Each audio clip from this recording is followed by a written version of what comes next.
Bismillahirrahmanirrahim. So in the last few days, we were discussing the Babul Khawfi wal Raja, and the first few chapters regarding Khawf and the fear of Allah subhanahu wa ta'ala. But the next few pages in this book are regarding Raja, meaning hope, wa ihsanu dhanni billah, and having good thoughts regarding Allah subhanahu wa ta'ala. So you have two types of people in this dunya, and again, everything you have to have moderation. And when you're moderate, it's Siratul Mustaqim, that's fine, that's where you will advance and make progress. If you ever find yourself on either extreme, then it's a problem. There's certain people who shaitan misleads in the veil of raja.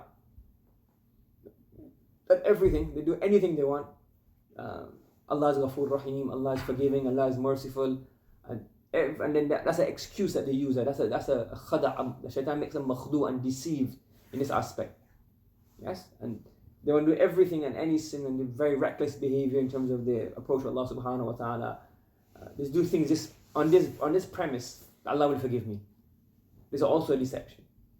And you have also some people who shaitan misleads via khawf. What happens? Shaitan misleads them because of khawf. They so fearful that they become despondent. Like they're so scared of Allah subhanahu wa ta'ala, they think of Allah, I don't know, some kind of like,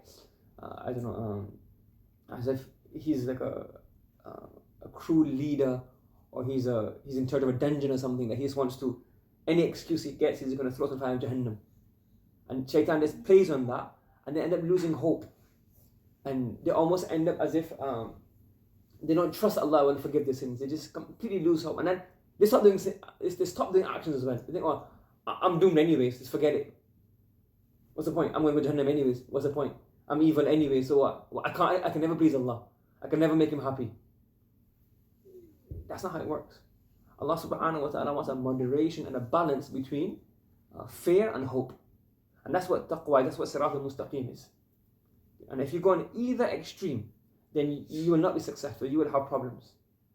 You understand? And both of these are what you call waswasa. What happens? Shaitan puts whispers in a person's heart. And this waswasa, especially the second aspect, those people who are over worried, in psychology call it OCD, obsessive compulsive disorder. I think maybe slightly wrong there, but meaning they just can't control them. Shaitan, it's obviously it's a mental issue, but Shaitan also has a part to play in it. And the Prophet ﷺ understood this from his times. And what did he say? He gave advice. For example, he says, Sahaba said, sometimes we have such thoughts regarding Allah subhanahu wa ta'ala, we don't want to say it's so bad we think about Allah subhanahu wa ta'ala. What did the Prophet ﷺ say? That's good. This is sarih iman. It's not good having this, but don't worry about it at all. Because you having a thought about Allah subhanahu wa ta'ala and you're worried about this thought, it means that shaitan is playing with you and you're a believer. If you get a thought, I want to do zina, and you're scared about this thought, then that's good. That means that you're a believer. That's why you're scared of a sin. If you're a believer and you have these the Prophet said, we think that Allah created the heavens, Allah created the earth. Who created Allah?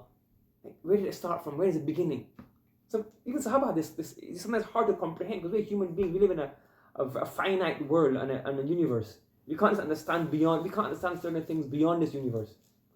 Let me give an example. Let's say, for example, we have a Fortnite or those games, right? And you have a man. So you say, imagine he had his own intellect. He says to you, how many gigabytes are you? Asking me, how many gigabytes am I? I say, I'm not in gigabytes. What do you mean not in gigabytes? How many pixels are you? I say, I'm not pixels. I say, huh? How can you not be gigabytes? How can you not be pixels? If that man in Fortnite or any of these games you have on the computer, they were to ask you a question, what would they ask you? How many gigabytes are you? How many pixels are you? So we don't operate in gigabytes and pixels. Well, they won't be comprehend beyond the computer screen. Because as an example, they can't, that's where they live. So we are human beings, we live in a finite universe. We can't understand certain things. So when the Sahaba radiallahu ta'ala anhum told the Prophet sallallahu alayhi wa sallam, we have this thought. The Prophet said, this is fine. This is sarih iman, that you have worry of your belief. You only worry about your belief because you are a believer. Have you ever seen an atheist coming to a mufti or a sheikh saying, I have thoughts, I have waswasa regarding Allah subhanahu wa ta'ala? Because they don't believe in Allah. So when you have thoughts and you have waswasa regarding Allah subhanahu wa ta'ala, and whispers from shaitan, it's a sign that you're a believer. And there's one And the easiest way and the most productive way, well, one of the most productive ways of dealing with this is to totally ignore these. And to give an example, let's say, live wire. If you've got a wire here and it's live, like when you cut a wire, one of these wires here, and it's got electricity in it, it's live. So just don't touch it. Don't push it, don't pull it, just leave it, ignore it. If you're going to touch that, call an expert. If you're going to touch that, what's going to happen? You're going to get shocked. Just leave it. So don't worry about, yes, if it's a genuine question, misunderstanding, you have to solve that question. But if it's what's coming all the time, oh, Allah will never forgive me, or I can never please Allah, I can never do this, I want to do that, then what do you do? So, this is from shaitan. Just ignore it. Just ignore it. Just leave it and just do what you want. Say, look, I don't care what happens, I'm going to do it, and then leave it to Allah. The fuqaha even mentions in wudu. I remember when I was studying in Madrasa, there was one young man, he was a very good person. But he started getting waswasa regarding wudu. Like, wudu's not, he would this thing his wudu's not counted.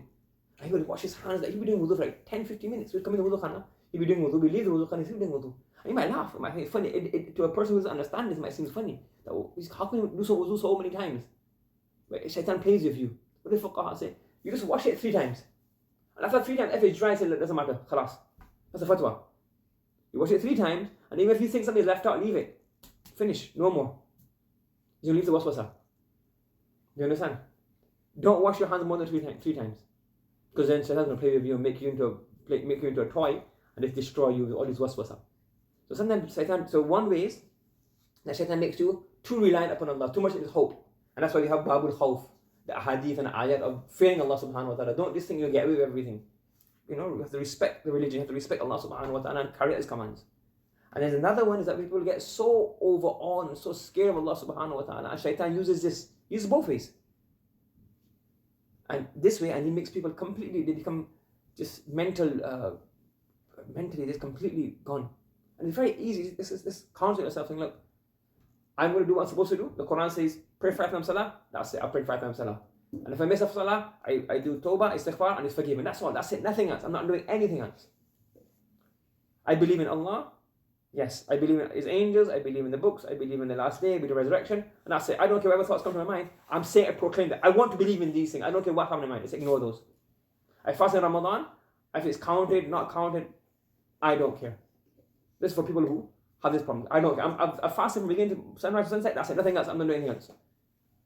That's why I think. And everything else is ignore everything else. That's it. And if you do sin, no matter what sin you do, just say, oh Allah, please forgive me. I won't do it again. That's it. That's all your job is. Nothing else. You don't have to worry about anything else. And if you're trying to, and shaitan is keep on confusing you and making you, misleading you with all these thoughts over and over again, is making you mentally, then just ignore them. If you continue paying attention towards them, it's going to destroy you. You understand? So it's for those people who get overawed by religion. It's very simple. Very simple. When the Prophet ﷺ sent out companions, say, what do? You go, call them and say that the 5 commandments from your salah, fasting for Ramadan, if you're iman obviously, if you're able to give zakah, from hajj, that's it, nothing else. And for salah, you don't worry about salah. All you do is you say Allahu Akbar, you start your salah, you do what the book of fiqh says, you say salam, and that's it. Whether you have attention, not attention, don't worry about anything. Just pray your salah. Because the shaitan, he's saying, oh, my salah's useless anyway. Why should I pray salah? I can't even pray like how I was supposed to pray. I read stories of the pious people and I can't become like them. This is just for us as an example. If you can't do it, it doesn't matter. You pray salah and Allah, that's it. That's your job. Don't let shaitan ruin your life. People's lives are ruined like this. Sometimes they get obsessed with purity. You wash it. Are the clothes clean? Are the nappies clean? Are the nappies gone onto the you just wash it. The Masla says wash it 3 times. You wash it 3 times. If it's dirty, I don't. That's not my job. My job is wash it 3 times. I washed it. Khalas, finish. I washed it once. I rinsed it out. It's clean. If it's not clean, it doesn't matter. Shaitan uses this as a tool of destroying people. So instead of doing ibadah, they end up just wasting their life just washing themselves the whole day. And people are not involved in this. It seems funny, but it's very difficult for those involved in this. You understand? So don't let shaitan. Allah is very, very merciful. You see some of these ahadiths coming up. All what Allah has told us, you just do that, and that's it. Khalas, forget everything else. And if you get too obsessed with taqwa, it's not taqwa. It's just it's OCD. And what you do is ignore it and just carry on your life. Don't let shaitan ruin your life. And some of the stories that we'll discuss later on will explain those things. Allah subhanahu wa ta'ala, hadith, some of the stories of the pious. It's not a book of hadith, book of this, the stories of the pious. So some of those stories will show you how they understood Allah to be merciful. سبحان الله بحمده سبحانك اللهم وبحمدك نشهد أن لا إله إلا أنت ونستغفرك ونتوب إليك.